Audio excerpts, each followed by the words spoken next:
Adolf Hitler.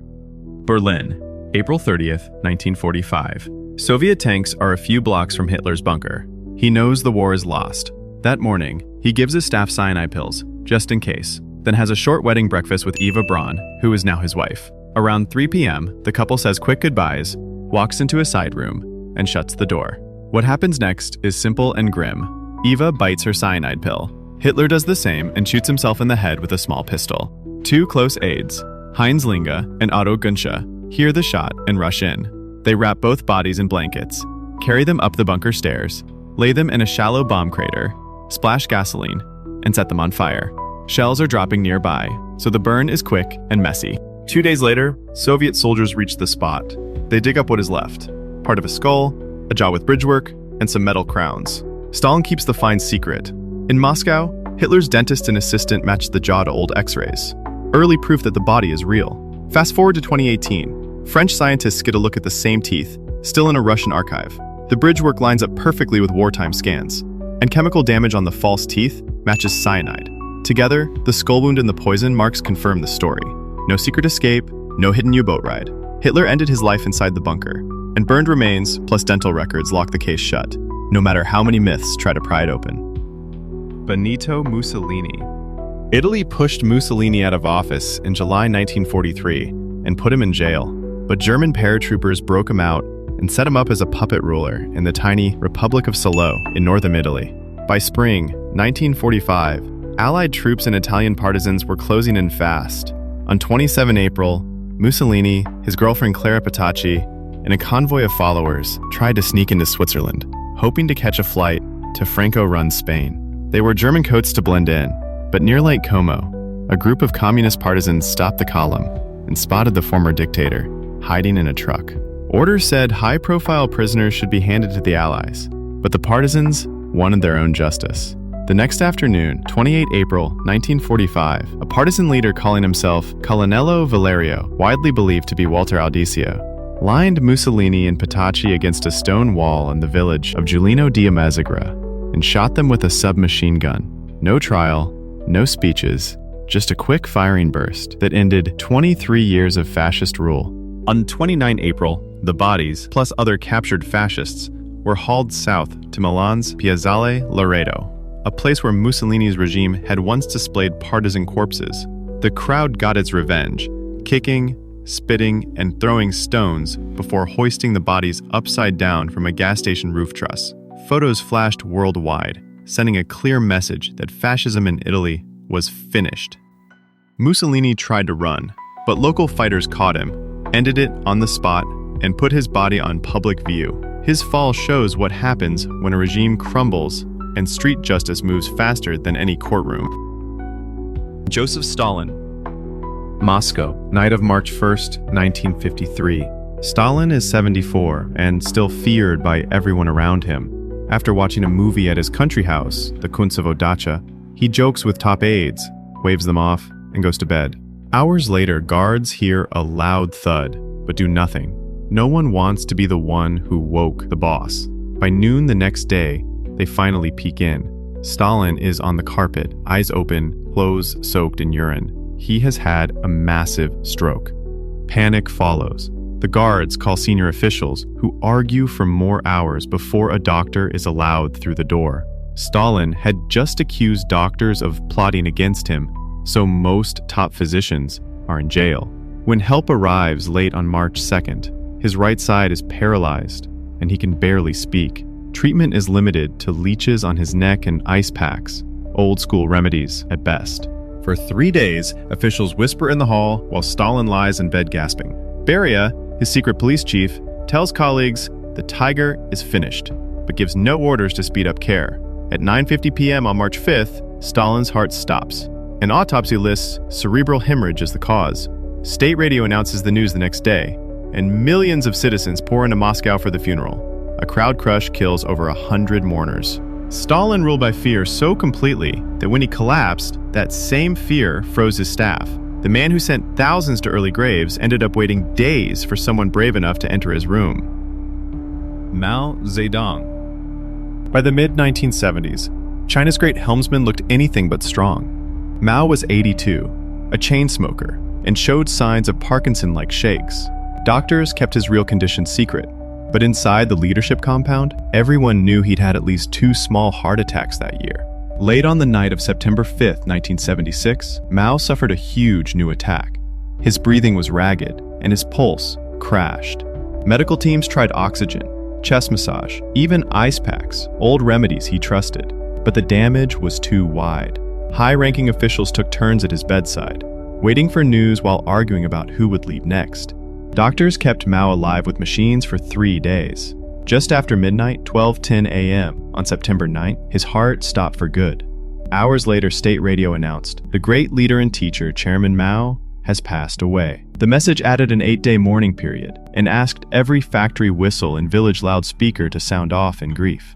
Millions lined Beijing streets as his flag-draped coffin rolled toward the Great Hall of the People. Loudspeakers played an endless funeral march. Many mourners fainted in the crush. Behind closed doors, party bosses rushed to steady the country and sideline the radical Gang of Four who fell from power within a month. Mao ruled China through fear and giant slogans, but in the end, age, smoke-damaged lungs, and a failing heart did what no rival could. Nicolae and Elena Ceaușescu. Romania, December 1989. For 24 years, Nicolae Ceaușescu ruled with secret police, food lines, and loud parades. But street protests in Timișoara spread like wildfire. On 22 December, angry crowds stormed the Communist Party HQ in Bucharest. Ceaușescu and his wife, Elena, fled by helicopter, looking shocked on live TV. The army soon joined the rebels. The couple landed, switched cars twice, and were caught that night near the town of Targoviște. Soldiers locked them in an army-based cell. 3 days later, Christmas Day, 1989, a makeshift military court met in a small classroom. The charges? Genocide, abuse of power, and stealing the nation's money. The trial took about an hour. The Ceaușescu shouted lies and refused lawyers. Judges read the verdict: death, effective immediately. At 2:50 p.m., guards marched the couple into a snowy courtyard. A 5-man firing squad waited. Nicolae sang the Internationale. Elena yelled, "You're all cowards!" A captain counted 1, 2. The rifles fired before 3. Both bodies hit the wall and slid into the mud. That evening, state television showed the bodies, for proof the dictatorship was over. Many Romanians cheered. Others watched in stunned silence. Saddam Hussein. Iraq's on-the-run dictator lasted 3 years after the U.S. invasion. December 13, 2003. U.S. soldiers and Delta Force troopers sweep a farm near Tikrit. Under a slab of styrofoam, they find a narrow spider hole. A tired-looking Saddam crawls out with a pistol. He never fires. Paul Bremer tells reporters, "Ladies and gentlemen, we got him." Saddam spends the next 3 years in a U.S.-run cell, while an Iraqi court, called the Iraqi High Tribunal, tries him for the 1982 massacre of 148 villagers in Dujail. After 11 months of shouting matches and witness drama, judges read the verdict on November 2006. Guilty. Death by hanging. Execution day is December 30th, 2006. Guards wrap a black scarf around Saddam's neck and guide him onto the gallows. Saddam fires back, "Is this manhood?" The argument keeps going until the trapdoor suddenly drops. The unofficial video leaks online within hours and airs on Al Jazeera, sparking debate over revenge versus justice. 30 minutes later, doctors confirm death. The body is flown north to his hometown of Al-Auja for a quick burial in a family plot, surrounded by tight security. Saddam survived wars and coups, but a hidden hole, a public trial, and a shaky cell phone clip turned his last chapter into a global cautionary tale, showing that even the most stage-managed gallows can't silence a crowd with cameras. Muammar Gaddafi. Libya, October 20th, 2011. After 42 years in power, Gaddafi is cornered in his hometown Sirte. A NATO jet spots his getaway convoy on the coastal highway and fires 2 smart bombs, wrecking a dozen trucks. Survivors, including Gaddafi, scramble into a drainage pipe by the road. Rebel fighters sweep the area and yank the former brother leader out by his dyed black hair.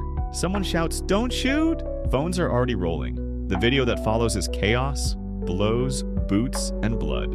One fighter waves a gold pistol. Another jabs a bayonet. Human rights groups later count at least 66 convoy prisoners executed that afternoon. Proof the moment spun from capture into vengeance. An ambulance tries to haul Gaddafi toward Misrata, but he dies on the ride. Autopsy lists a bullet to the head as the fatal shot, though no one agrees who pulled the trigger. Late that night, rebels text, "The tyrant is gone," and fireworks light Tripoli. For 5 days, his body, along with son Mutassim's, lies in a commercial freezer. Locals queue for selfies, kids peer through the glass. On October 25th, officials slipped the corpses into an unmarked desert grave to stop the site becoming a shrine or a target. Location still classified. Gaddafi promised Libyans he would die a martyr, not a refugee.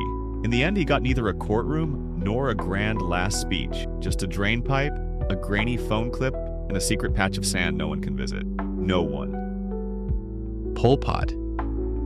Cambodia's brother number 1 spent his last year not in court, but in a bamboo shack. In July 1997, his own commander, Ta Mok, arrested him during a Khmer Rouge power split and staged a jungle trial. Sentence?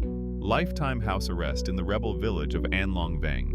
Radio reporters who sneaked in found the one-time dictator thin, coughing, and guarded by teenagers with AK-47s. 9 months later, night of April 15, 1998, government troops were closing on the camp and U.S. officials were talking about an international tribunal. Pol Pot listened to a shortwave broadcast about possible extradition, lay down on a cot, and never got up. Khmer Rouge handlers said he died of a heart attack.